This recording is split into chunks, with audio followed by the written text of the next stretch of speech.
The topic I chose to cover for the final project is childhood cancer, but more in depth is leukemia within childhood cancer.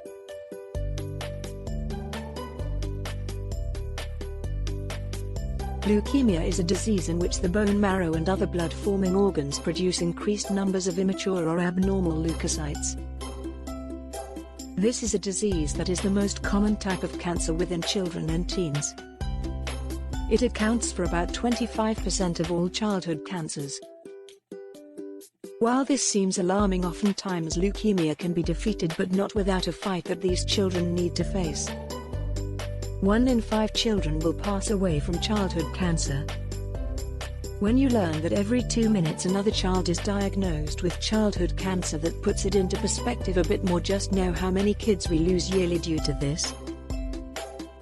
The government only allows for 4% of funding for childhood cancer yearly. This makes it very difficult for new medicine and research to be introduced to the world. While we are still unsure of what exactly causes leukemia, there are multiple signs and symptoms that parents and guardians can look for within their child if they are concerned the child may have leukemia. One sign is that many times children struggle with anemia because they are lacking blood cells, or their blood cells are not functioning correctly, which carries oxygen through the body. The lack of oxygen or having poor oxygen levels can be the start of many problems. Another symptom or side effect is white blood cells are known to help fight off infections, but when these are affected it is hard to fight off infections, so children are often sick with viral infections very frequently.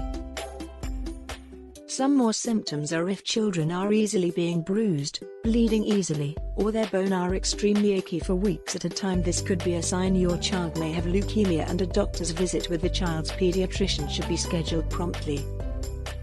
The earlier a child is diagnosed with leukemia, the better chance the child has to beat the cancer.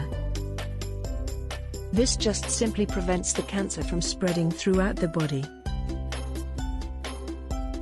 Although these are not all the signs and symptoms possible when it comes to leukemia, it is important to understand that the signs and symptoms of each child can be different depending on the severity, where it is spread to, and how the body is fighting it. It is good to get everything checked out if you notice your child is not being their normal selves, just to be safe.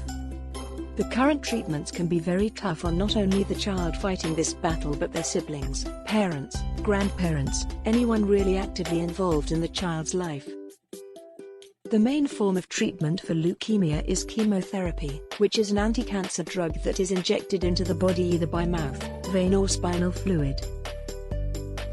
This is a treatment that will be continued for a couple years after the cancer is cured, just to ensure the leukemia does not come back.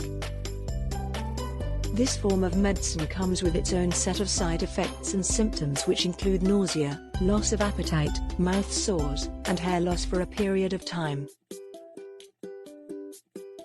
These are all side effects that will subside after the treatment is finished, but there are also late-term effects that are a potential as these children become teens and adults. With the chemo attacking cells, this can be a problem with how the cells act later on in life. Chemotherapy and radiation also can stunt a child's bone growth and how weak the bone can be. This can lead to them breaking bones easily in the future. The good thing about these extensive treatments is that with the advancements of medicine, 80% of children will survive their battle for at least 5 years after their treatment. Although this seems like an extremely short amount of time, cancer parents feel it's a miracle to even have one more day with their fighter. Although nobody wants to hear the words "your child has cancer," this is the words too many parents hear yearly. In fact, 1 in 285 children are diagnosed with childhood cancer.